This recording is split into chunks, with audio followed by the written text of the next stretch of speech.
প্রিয় ভাই বোনেরা, আসসালামু আলাইকুম। আশা করি নিশ্চয়ই সবাই কম বেশি ভালো আছেন। আজকে আপনাদের সামনে আমি আমার একটি বিষয় নিয়ে পরিকল্পনার কথা তুলে ধরতে চাই। এর আগে যেই বিষয়গুলি বলেছিলাম, সেই বিষয়গুলো হয়তো একটু সিরিয়াস টাইপের ছিল। আমরা কৃষি নিয়ে আলোচনা করেছি আগে, কৃষি নিয়ে চিন্তার কথা বলেছি, নারীর অধিকার বা নারীকে সচ্ছল করার ফ্যামিলি কার্ডের বিষয়টি নিয়ে আলোচনা করেছি। আমরা পরিবেশ নিয়ে আলোচনা করেছি। তবে আজকে একটা ইন্টারেস্টিং বিষয় নিয়ে আলোচনা করতে চাই আপনাদের সামনে বা চিন্তা ভাবনাগুলো শেয়ার করতে চাই। কি সেই চিন্তা ভাবনাটি? সেই চিন্তা ভাবনাটি হচ্ছে এটার সাথে জড়িত কারা? নতুন যেই এখন পরিকল্পনার কথা বলব, এর সাথে কিন্তু জড়িত আমাদের যে বিশাল তরুণ সমাজ, এই তরুণ সমাজের সদস্যরা। স্কুলে যে পড়ে বাচ্চাটি, কলেজে যে পড়ে তরুণটি, অথবা যে যুবক বা যুব সমাজের যে সদস্য ইউনিভার্সিটিতে পড়ছে, তারা এর অংশ। কি সেটি? সেটি হচ্ছে স্পোর্টস, ক্রীড়া। এই ক্রীড়া নিয়ে আমাদের কিছু চিন্তা ভাবনা আছে। আমরা চাইছি একজন ছেলে বা একজন মেয়ে ডাক্তার হচ্ছে, একজন ছেলে বা একজন মেয়ে ইঞ্জিনিয়ার হচ্ছে, একজন ছেলে বা একজন মেয়ে লয়ার হচ্ছে, একজন ছেলে বা একজন মেয়ে আর্কিটেক্ট হচ্ছে। তাহলে কেন স্কুলের ছেলে বা মেয়ে, কেন কলেজের একজন ছেলে বা মেয়ে, কেন ইউনিভার্সিটির একজন ছেলে বা মেয়ে স্পোর্টসম্যান বা স্পোর্টস ওম্যান হতে পারবে না? আমরা চাই সকলের জন্য, সে নারী হোক, সে পুরুষ হোক, ছেলে হোক, মেয়ে হোক, যুবক হোক, যুবতী হোক, তরুণ হোক, তরুণী হোক, প্রত্যেকের জন্য খেলাধুলাটাকে এমনভাবে ডিজাইন করতে, যাতে কারো যদি ইচ্ছে করে, সে তাহলে একজন প্রফেশনাল স্পোর্টসম্যান বা স্পোর্টস ওমেন যেন হতে পারে। এভাবেই আমরা খেলার জগৎটাকে সুন্দর করে গড়ে তুলতে চাই। আপনাদের নিশ্চয়ই মনে আছে, শহীদ রাষ্ট্রপতি জিয়া রহমানের সময় একটি অনুষ্ঠান হয়েছিল। বাংলাদেশের শিশুদের মধ্যে থেকে প্রতিভাবান যারা, তাদেরকে বের করে আনা। ওই অনুষ্ঠানটির নাম ছিল নতুন কুড়ি। বর্তমানে নতুন কুড়িটি আবার চালু হয়েছে। আমরা এই নতুন কুড়িটির উপরে আরও জোর দিতে চাই, এই অনুষ্ঠানটির উপরে। আমাদের শিশুদের মধ্যে, আগামী দিনের ভবিষ্যৎ যারা, তাদের মধ্যে অনেক প্রতিভাবান আছে। কেউ সুন্দর গান গাইতে পারে, কেউ সুন্দর কোনো মিউজিক্যাল ইনস্ট্রুমেন্ট বাজাতে পারে, কেউ সুন্দর কবিতা আবৃত্তি করতে পারে। এই নতুন কুড়ি, এই অনুষ্ঠানটি শুধু কবিতা, গান বা কালচার বা আর্টের মধ্যে আমরা সীমাবদ্ধ রাখতে চাই না। আমরা নতুন কুড়ির মধ্যে আরেকটি অংশ চালু করতে চাই, সেটি হচ্ছে স্পোর্টস। আমরা আমাদের আগামী দিনের যে ভবিষ্যৎ, আগামীর যে প্রজন্ম, তাদের মধ্যে থেকে আমরা খেলোয়াড়দেরকে বের করে আনতে চাই। আমরা আজকের যে শিশু, আজকের যে ভালো খেলোয়াড়, হয়তো একটা ছেলে বা একটা মেয়ে ভালো ফুটবল খেলে, কেন সে প্রফেশনাল খেলোয়াড় হতে পারবে না? আমরা সেইভাবে পুরো বিষয়টিকে ঢেলে সাজাতে চাই আমরা।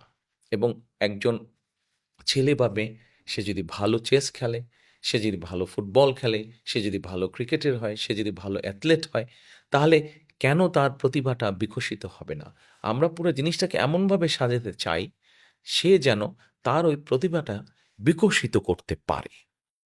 আমরা সেজন্যই স্কুল পর্যায়ে আমরা ক্লাস 4-5 থেকে আমরা যেটি করতে চাচ্ছি, যে আমরা আপনাদের অর্থাৎ জনগণের সমর্থন নিয়ে আগামীতে ইনশাল্লাহ সরকার গঠনে সক্ষম হলে, এই যে 12ই ফেব্রুয়ারি ভোট, এই ভোটে আমরা সরকার গঠন করতে পারলে আমরা শিক্ষা ব্যবস্থার মধ্যে এই ক্রীড়াটাকে নিয়ে আসতে চাই। ক্লাস 4 বা 5 থেকে আমরা এই খেলাধুলাটাকে কম্পালসারি করে দিতে চাই। কম্পালসারি অর্থাৎ একটা বাচ্চাকে খেলতেই হবে সে যখন যাবে। সরকার থেকে আমরা কিছু খেলা, যেই খেলাগুলোতে আমাদের দেশের ছেলেমেয়েরা ভালো করতে পারে, সেই খেলাগুলোকে আমরা কম্পালসারি করে দিব। যাতে করে একটা বাচ্চা যদি ফুটবল পছন্দ করে, যদি সে ডিফেন্সে খেলে, তাহলে তাকে আমরা ওভাবেই ছোটবেলা থেকে বড় করব, যাতে সে যত বড় হতে থাকবে সে ওই ডিফেন্সে খেলবে এবং সেখান থেকে সে ভালো করতে থাকবে এবং সেখান থেকে সে ভালো প্র্যাকটিস করতে পারবে।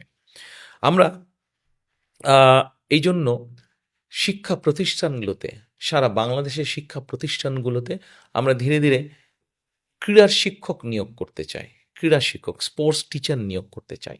এই স্পোর্টস টিচাররা শুধু যে একটা সাবজেক্টের স্পোর্টস টিচার থাকবে তা না, কয়েকটি সাবজেক্ট। যদি আমরা সরকার থেকে 5টি বা 6টি বা 7টি স্পোর্টসকে বাছাই করে নিই, যেগুলোতে আমাদের দেশের বাচ্চারা ভালো করতে পারে, তাহলে সেরকম 5টি বা 6টি বা 7টি স্পোর্টস থাকবে, যেই স্পোর্টসের টিচারদেরকেও আমরা রাখবো। ঠিক একইভাবে আরেকটি বিষয় আমরা তৈরি করতে চাই। একবারে আমরা পারবো না, কিন্তু ধীরে ধীরে আমরা আমাদের যে জেলাগুলো আছে, 64টি জেলা আছে, এই 64টা জেলায় আমরা স্পোর্টস ভিলেজ তৈরি করতে চাই। দেখি না চেষ্টা করে করা যায় কিনা। কেউ কেউ হয়তো বলতেই পারে না, হ্যাঁ এরকম তো বললে অনেকেই বলতে পারে। না, আমরা বলছি 64টা না পারি 30টা পারবো, যে কটাই পারি আমরা সেটি করতে চাই।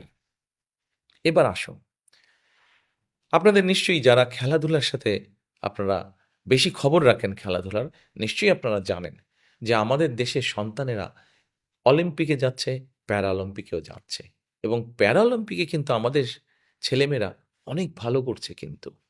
সেজন্য যারা শারীরিকভাবে কিছুটা প্রতিবন্ধকতার সম্মুখীন, আমরা যারা একদম সুস্থ সবল তাদের জন্য যেরকম ব্যবস্থা করতে চাই, ঠিক একইভাবে যারা শারীরিকভাবে কিছুটা প্রতিবন্ধকতার সম্মুখীন, তাদের ভেতরেও যারা খেলাধুলায় ভালো করতে চান, তাদের মধ্যে বিভিন্ন খেলাধুলায় ক্রীড়ায় অংশগ্রহণ করতে চান, তারাও যাতে সুযোগ থেকে বঞ্চিত না হন, তারও আমাদের চিন্তাভাবনা আছে, সেটারও আমরা ব্যবস্থা করতে চাই।